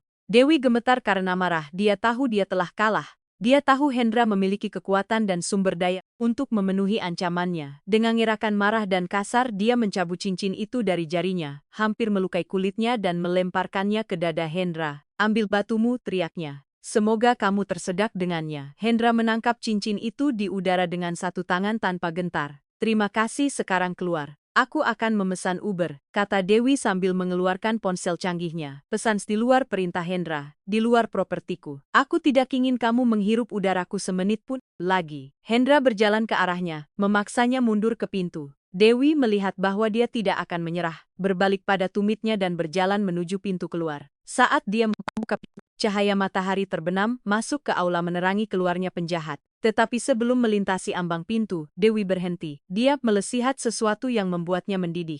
Di lorong yang terhubung dengan dapur mengintip dengan diam-diam ada Rosa, Juana, dan tukang kebun. Bapak Manuel, staf layanan, orang-orang yang telah dihina, diabaikan, dan diperlakukan Dewi seperti perabotan selama berbulan-bulan ada di sana dalam keheningan. Mereka tidak mengatakan apa-apa, tetapi di wajah mereka ada kepuasan yang mendalam, kegembiraan yang sunyi. Rosa memiliki senyum kecil di bibirnya. Bapak Manuel melepas topinya dan mengangguk tak terlihat ke arah Hendra. Dewi merasa telanjang di bawah tatapan mereka. Dia tahu mereka merayakan kejatuhannya. Apa yang kalian lihat, bodoh? Teriak Dewi pada mereka.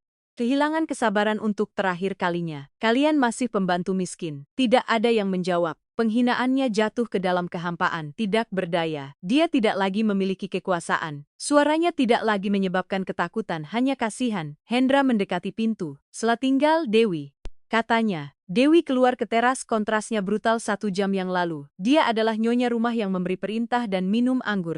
Sekarang dia berdiri di jalan tanpa mobil, tanpa cincin, tanpa tunangan konglomerat, dan dengan reputasi ternoda. Hendra mendorong pintu kayu yang berat, dan Dewi, kata Hendra sebelum menutup, menghentikan gerakan sejenak. Jika kamu berani mendekati anak-anakku lagi, aku tidak akan sebaik ini. Bam! Pintu tertutup itu definitif. Suara kunci otomatis meluncur adalah musik paling manis yang pernah didengar rumah itu selama bertahun-tahun. Hendra berdiri sejenak di depan pintu yang tertutup, menyandarkan dahinya di kayu dingin. Dia menutup mata dan menghembuskan napas panjang, melepaskan ketegangan, kebohongan, kebutaan berbulan-bulan. Keheningan di rumah itu berbeda. Sekarang itu bukan lagi keheningan yang menindas dan menakutkan. Itu adalah keheningan yang bersih, keheningan damai. Hendra berbalik dan melihat karyawannya menatapnya dengan hormat dan untuk pertama kalinya dengan kasih sayang yang tulus. Rosa, kata Hendra dengan suara lelah tetapi ramah, tolong buang sisa-sisa jam tangan itu ke tempat sampah dan buka jendelanya. Aku ingin bau parfum murah itu hilang dari rumah ini.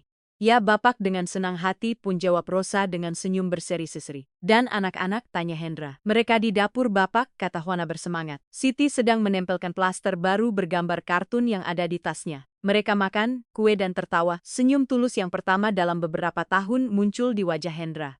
Bagus, saya akan ke sana. Malam ini saya makan malam di dapur bersama keluarga saya. Hendra melintasi aula melewati noda anggur di karpet tanpa peduli sama sekali dan menuju cahaya hangat yang memancar dari pintu layanan, meninggalkan kemewahan dingin untuk memasuki kehangatan rumahnya yang sebenarnya.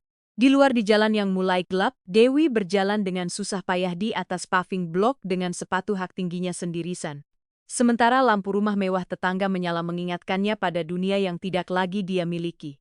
Keadilan ilahi tidak turun dari surga dengan kilat dan guntur, itu datang dalam bentuk ayah yang terbangun dan pintu yang tertutup, klimaks emosional penyembuhan. Pintu dapur sedikit terbuka, memancarkan seberkas cahaya keimasan dan hangat ke lorong yang remang-remang. Hendra berhenti tepat di ambang pintu, tersembunyi oleh kusen pintu.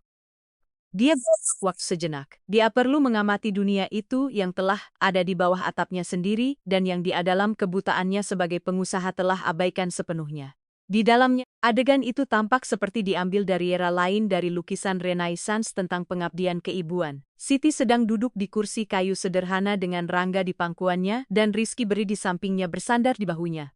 Tidak ada kemewahan di sana. Tidak ada marmer, tidak ada sutra, tidak ada jam tangan emas, hanya ada bau vanila, susu hangat, dan alkohol obat. Apakah masih sakit sekali, ku? Sayang, tanya Siti dengan suara berbisik saat dia selesai menempelkan plaster dengan gambar superhero di jari telunjuk Rangga. Sedikit, jawab anak itu sambil mengendus hidungnya. Tapi mama memberiku ciuman ajaib jadi akan segera sembuh. Ciuman, Mama Siti menyembuhkan segalanya, tegas Rizky dengan keseriusan mutlak membelai pipi saudaranya. Hendra merasakan gumpalan di tenggorokannya begitu erat sehingga sulit menelan. Mama Siti anak-anaknya telah memberinya gelar paling sakral di dunia kepada seorang karyawan yang dia bayar gaji minimum dan dia jauh dari menolaknya membawanya dengan martabat yang tidak bisa disamai oleh perhiasan apapun. Siti mendongak dari jari Rangga dan menatap Rizky. Dia melihat luka di tangannya sudah bersih, tetapi masih merah dan marah. Matanya dipenuhi air mata, tetapi dia menelannya dengan cepat agar menakuti mereka.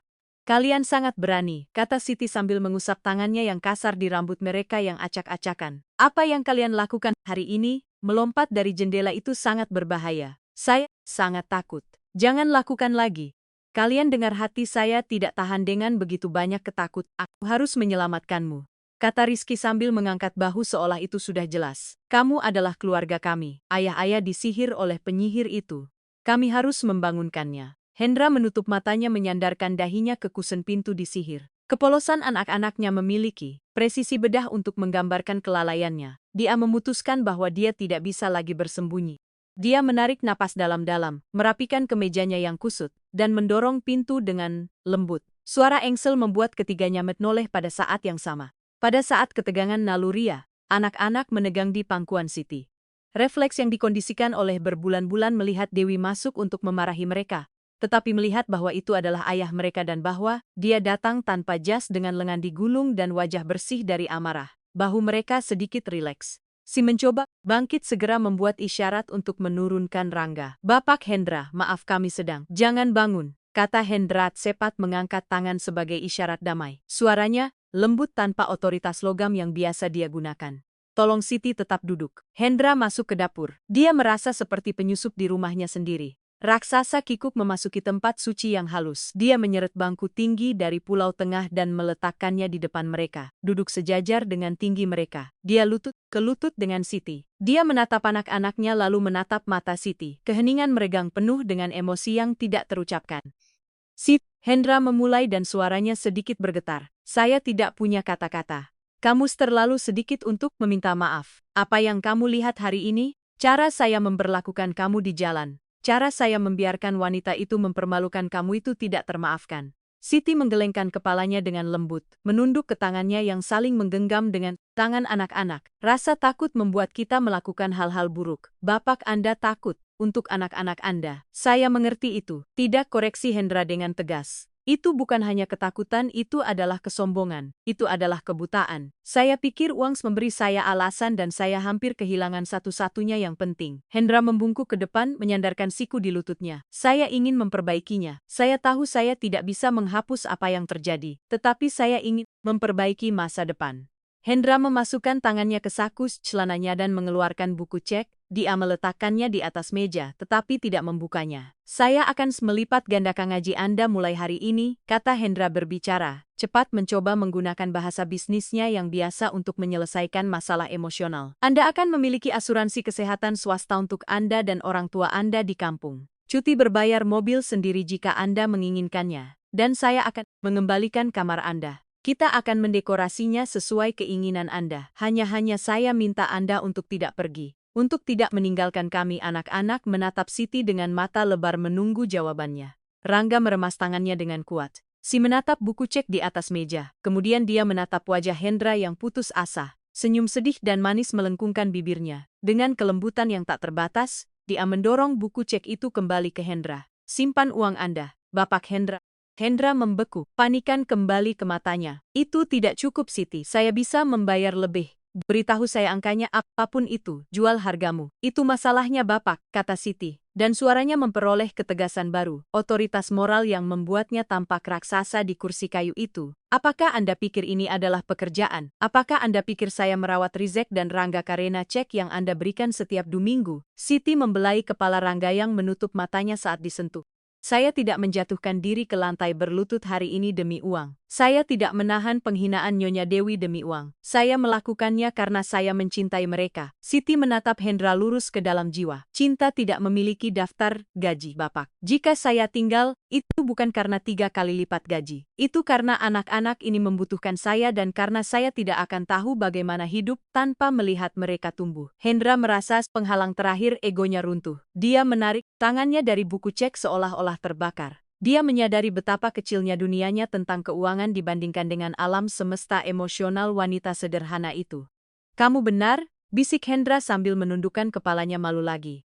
Saya bodoh, saya terus mencoba membeli apa yang tidak bisa dijual. Ayah bukan orang bodoh, kata Rizky. Tiba-tiba dia melepaskan diri dari Siti dan melangkah ke arah ayahnya. Dia meletakkan tangan kecilnya dengan plester baru di atas lutut Hendra. Ayah, hanya tersesat seperti ketika kami tersesat di supermarket dan menangis. Tapi kami sudah menemukan ayah. Hendra mendongak dengan mata basah.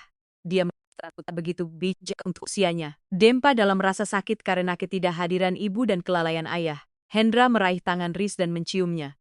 Kemudian dia menatap Siti. Jadi kamu akan tinggal? Tanyanya dengan kerentanan seorang anak. Saya tinggal, tegas Siti sambil tersenyum. Tetapi dengan satu syarat apapun itu, kata Hendra seketika. Anda harus hadir, kata Siti sambil menunjuknya dengan jari. Saya bisa menjaga mereka. Saya bisa memberi mereka makan dan menyembuhkan luka mereka. Tetapi saya tidak bisa menjadi ayah mereka. Mereka membutuhkan Anda, bukan pria yang menandatangani cek, tetapi pria yang bermain di lantai dan membacakan cerita. Jika Anda menghilang lagi di kantor Anda dan meninggalkan kami sendirian, maka ya saya akan pergi karena saya tidak akan menjadi kaki tangan pengabaian lain. Hendra mengangguk dengan sungguh-sungguh. Itu adalah kesepakatan yang adil. Itu adalah kesepakatan hidupnya.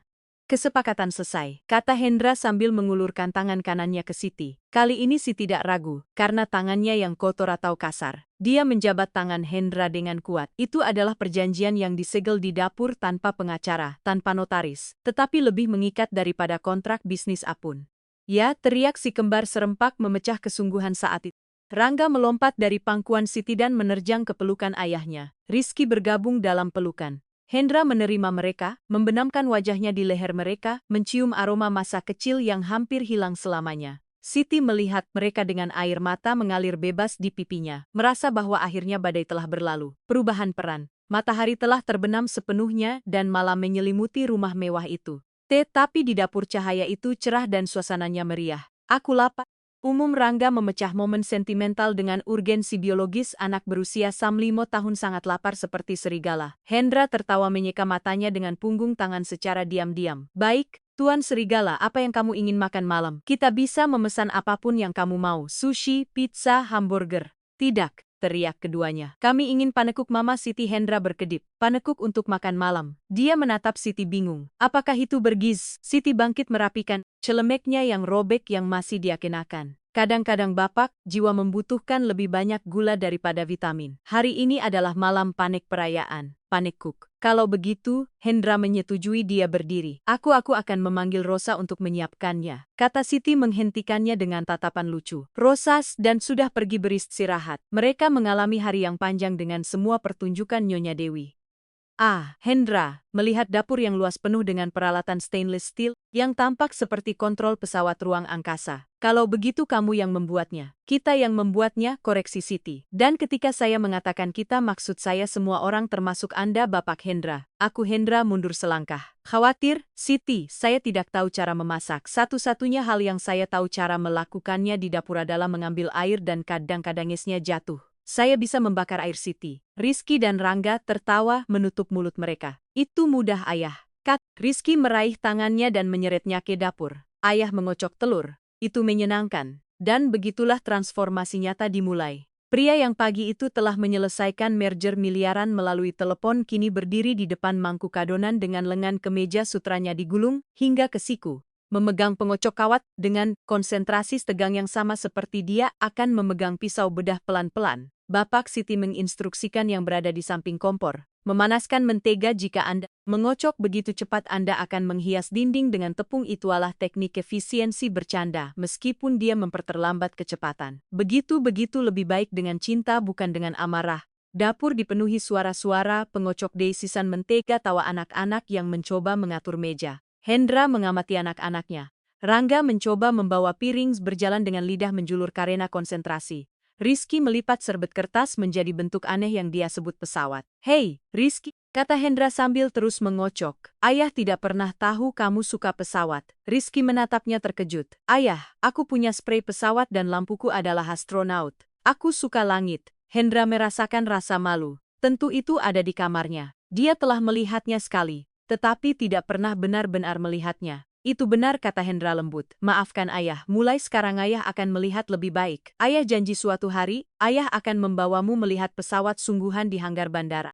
Kita akan naik satu. Mata Rizky bersinar dengan intensitas yang lebih berharga daripada semua saham bursa. Sungguh ayah dan aku, ayah kamu, Rangga dan Siti semuanya. Hore, teriak Rangga hampir menjatuhkan gelas plastik. Ketika adonan sudah siap, Siti mulai menuangkan lingkaran sempurna ke wajan panas. Bau mentega dan vanila membanjiri dapur, menghapus jejak parfum mahal Dewi secara definitif. Ayo duduk, perintah Siti yang pertama sudah siap. Hendra duduk bukan di kepala meja yang di dapur tidak ada, melainkan di bangku samping yang berdesakan di antara Rizky dan Rangga. Siti menyajikan piring dan yang mengejutkan Hendra menyajikan satu untuk dirinya sendiri dan duduk di depan mereka.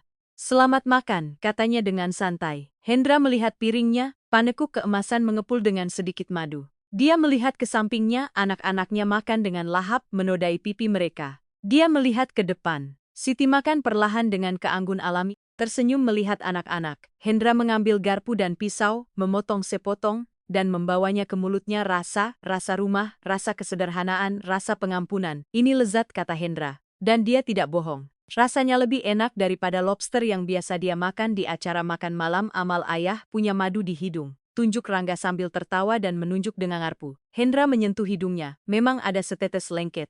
Di waktu lain dia akan ngeri. Dia akan meminta serbet linen dan membersihkan dirinya dengan iritasi. Tetapi malam itu dia menatap putranya. Dia tertawa dan sengaja menodai pipinya yang lain dengan jari. Sekarang aku adalah pejuang madu, raung Hendra sambil bermain. Anak-anak tertawa terbahak-bahak. Si tertawa nyaring. Jernih yang memenuhi ruangan. Hendra berhenti sejenak mengamati adegan itu. Dapur yang berantakan, tepung di meja dapur, anak-anaknya bahagia, wanita yang menyelamatkan mereka tertawa di seberang meja. Dia menyadari bahwa dia telah berubah peran. Dia bukan lagi penyedia yang jauh yang mengamati dari atas. Sekarang dia adalah seorang partisipan. Dia ada di arena, dia kotor, lelah, secara emosional. Tetapi dia merasa lebih hidup dari sebelumnya. Dia menatap mata Siti di atas menara panekuk. Terima kasih, katanya dalam diam, hanya menggerakkan bibirnya. Siti mengangguk sedikit mengerti pesan itu. Mereka telah melintasi jembatan. Jurang yang memisahkan bos dari karyawan telah terisi dengan panekuk dan tawa.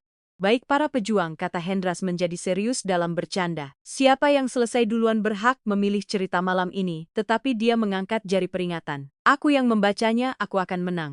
Teriak Rangga memasukkan sepotong besar ke mulutnya. Tidak, aku jawab Rizky. Makan malam berlanjut, berisik dan kacau, sempurna dalam ketidaksempurnaannya dia luar rumah. Dunia terus berputar, tak kenal lelah dan dingin. Tetapi di dalam dapur itu, di bawah cahaya hangat, sesuatu yang tidak bisa dihancurkan sedang ditempah. Sebuah keluarga bukan keluarga darah dan nama belakang, tetapi keluarga bekas luka yang dibagi dan kesetiaan yang teruji. Dan Hendra tahu saat dia membersihkan madu dari wajah Rangga, bahwa dia tidak akan pernah miskin lagi karena akhirnya dia mengerti di mana kekayaan sejatinya berada. Resolusi akhir epilog. Makan malam telah berakhir tetapi keajaiban di dapur tetap ada. Melayang di udara bersama dengan aroma, manis vanila dan madu. Jam, dinding, alat plastik sederhana yang kontras dengan jam tangan Swiss yang hancur menunjukkan pukul tongbolokan sul malam. Sudah larut untuk anak-anak, tetapi tidak ada yang berani memecahkan pesona saat itu. Bagus, para pejuang madu umum Hendra sambil berdiri dan menepis remah panekuk dari celana jasnya. Pertempuran telah berakhir. Saatnya untuk mundur secara strategis menuju parit, maksudku ke tempat tidur. Tidak, keluh Rangga menggosok matanya dengan kepalan tangan dikhianati oleh tidurnya sendiri. Aku tidak mengantuk, aku ingin bermain lagi. Matamu mengatakan sebaliknya nak, kata Siti. Mendekatinya dengan kemudahan yang lahir dari latihan. Dia mengangkatnya ke pelukan Rangga meskipun protes verbal menyandarkan kepalanya di bahunya seketika, menyerah. Besok ada sekolah dan coba tebak besok ayah yang mengantar kalian. Mata Rizky terbuka lebar. Ayah yang mengantar kami. Tanyanya menatap Hendra dengan tidak percaya. Bukan sopir aku. Tegas Hendra, kita akan bernyanyi di mobil tetapi untuk itu kalian harus tidur. Prosesi itu menaiki tangga. Tetapi kali ini rumah itu tidak terasa kosong atau dingin.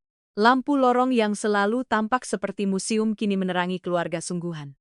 Hendra menggendong Rizky di punggungnya, sesuatu yang belum pernah dia lakukan dan Siti menggendong Rangga. Mereka tiba di kamar si kembar. Itu adalah kamar yang luas, penuh dengan mainan mahal yang hampir tidak pernah disentuh. Hendra menurunkan Rizky di tempat tidurnya, yang berbentuk mobil balap dan Siti menidurkan Rangga di tempat tidurnya. Cerita ingat Rizky sambil berbaring di bawah sprei pesawat. Ayah janji akan membacakan cerita. Hendra mendekati rak buku. Jari-jarinya menelusuri punggung buku. The Little Prince Don Quixote for Children. Peter Pan. Dia memilih Peter Pan. Dia duduk di kursi goyang di antara dua tempat tidur, membuka buku dan mulai membaca. Pada awalnya suaranya terdengar kaku, terbiasa membaca laporan keuangan dan kontrak hukum. Dia membaca tanpa intonasi, tersandung pada kata-kata fantastis. Tetapi Siti yang berdiri di samping pintu mengamati tersenyum padanya dan memberi isyarat agar dia lebih santai. Hendra menarik napas dalam-dalam, menatap anak-anaknya yang mengamatinya dengan pengabdian dan kemudian membiarkan anak di dalam dirinya keluar. Anak itu yang telah dia kubur bawah, lapisan tanggung jawab dan rasa sakit mulai membuat suara. Dia membuat suara melengking Tinkerbell, suara berat Kapten Hook. Rizky dan Rangga tertawa, tawa mengantuk dan bahagia. Perlahan-lahan kelopak mata mereka menjadi berat. Napas Rangga menjadi berirama dan dalam. Rizky menahan sedikit lebih lama, berjuang untuk menikmati setiap detik kehadiran ayahnya, tetapi akhirnya menyerah pada tidur. Hendra menutup buku. Keheningan di kamar itu sakral. Dia bangkit dengan hati-hati agar tidak membuat lantai kayu berderit dan mendekati masing-masing. Dia mencium dahi Rangga membelai perbandi tangannya. Dia mencium dahi Rizky, menyentuh plester di lengannya. Selamat malam, sayangku. Bisik Hendra dengan suara tercekat oleh emosi yang memenuhi dadanya hingga sakit. Kalian tidak akan pernah sendirian lagi. Saya janji. Dia berbalik ke pintu. Siti masih di sana bersandar di kusen dengan tangan bersilang dan ekspresi kedamaian mutlak di wajahnya. Hendra berjalan ke arahnya dan mereka keluar ke lorong meninggalkan pintu sedikit terbuka seperti yang disukai Rizky agar tidak takut. Anda melakukannya dengan sangat baik, Bapak. Bisik Siti. Anda punya bakat untuk suara bajak laut. Terima kasih Siti. Jawabnya sambil tersenyum lelah tetapi dengan cahaya di matanya. Meskipun saya pikir Kapten Hook terdengar sedikit seperti akuntan saya. Mereka berjalan diam di lorong sampai mereka mencapai balkon utama yang sama, dari mana Dewi mengamati tragedi beberapa jam sebelumnya. Hendra membuka pintu kaca dan mereka keluar ke malam yang sejuk, udara berbau tanah lembab. Hendra bersandar di pagar batu, melihat ke jalan yang gelap, ke titik yang tepat di mana dia jatuh berlutut sore itu. Siti katanya tanpa melihatnya, melihat ke kehampaan. Hari ini kamu menyelamatkan 3 nyawa. Tidak hanya anak-anak, kamu juga menyelamatkan nyawaku. Siti berdiri di sampingnya menghormati keheningan malam. Anda menyelamatkan diri Anda sendiri, Bapak Hendra. Anda memutuskan untuk membuka mata. Banyak pria di posisi Anda akan memilih kenyamanan kebohongan. Mereka akan membiarkan Nyonya Dewi menang agar tidak menghadapi skandal. Anda memilih kebenaran. Itu adalah keberanian. Hendra berbalik, untuk melihatnya. Cahaya bulan memandikan wajah Siti, melembutkan fitur wajahnya, membuatnya tampak seperti malaikat penjaga berpakaian sederhana. Saya tidak ingin kamu menjadi karyawan saya. Melepaskan tiba-tiba. Siti menegang. Rasa takut bersinar di matanya selama sedetik. Apakah Anda memecat saya lagi? Tanyanya dengan suara pelan. Tidak, demi Tuhan, tidak.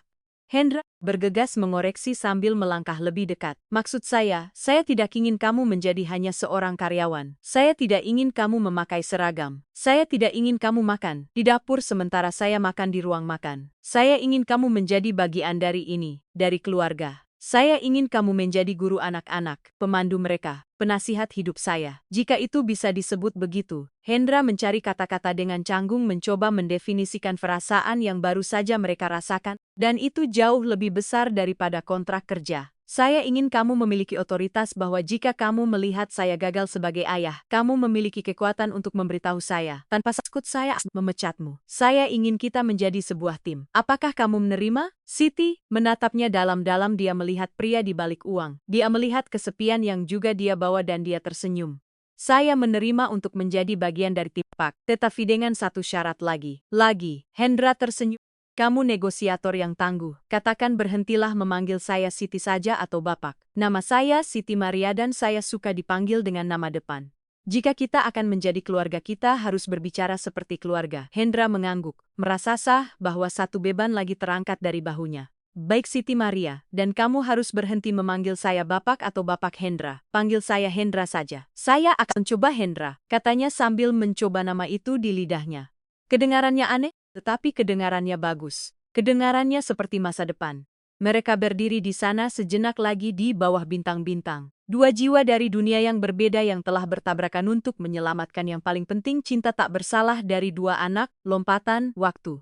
1 tahun kemudian jalan paving blok yang sama bersinar di bawah matahari sore. Tetapi kali ini cahaya itu tidak kejam atau dramatis, itu keemasan hangat, cahaya perayaan. Pohon-pohon telah tumbuh sedikit lebih tinggi dan bunga-bunga di taman sedang mekar penuh musim semi. Pintu utama rumah mewah itu terbuka. Tidak keluar seorang wanita menangis. Tidak keluar koper yang diseres dengan putus asa, keluar tawa. Rizky dan Rangga sekarang berusia 11 tahun dan terlihat lebih tinggi. Berlari ke mobil keluarga yang diparkir di pintu masuk. Mereka tidak lagi mengenakan pakaian kaku dan tidak nyaman. Mereka mengenakan kaos superhero dan celana pendek dengan lutut tergores karena bermain sepak bola, bukan karena melarikan diri dari bahaya.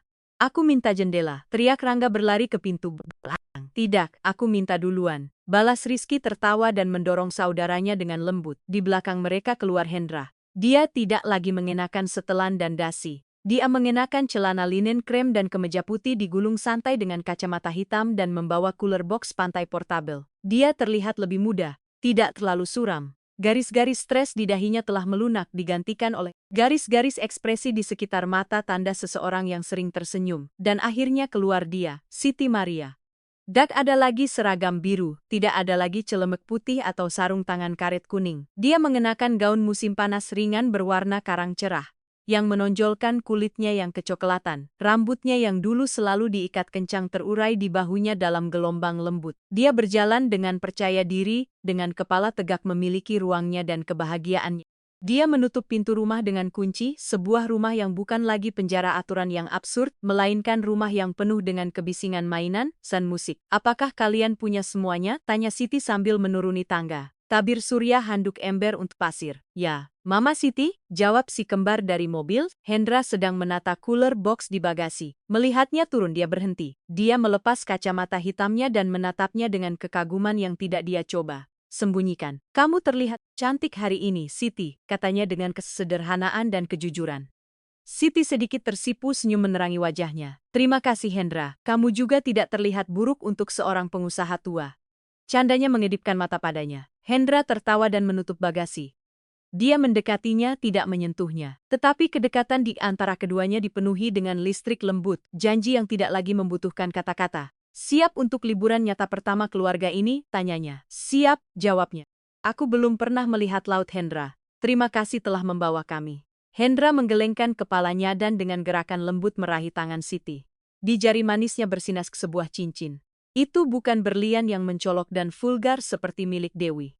Itu adalah cincin sederhana, pisa emas dengan zamrud kecil, elegan, dan bijaksana yang melambangkan harapan dan kelahiran kembali. Jangan berterima kasih padaku, kata Hendra sambil meremas tangannya. Kamu mengajari kami cara berlayar ketika kami tenggelam di darat. Melihat laut adalah hal terkecil yang bisa kulakukan. Si melihat cincin di tangannya. Kemudian dia melihat anak-anak di mobil yang berdebat dengan gembira tentang lagu apa yang akan diputar di radio. Tahukah kamu? Kata Siti merenung. Setahun yang lalu saya keluar dari pintu ini berpikir bahwa hidup saya telah berakhir. Saya pikir Tuhan telah meninggalkan saya. Dan sekarang, tanya Hendra.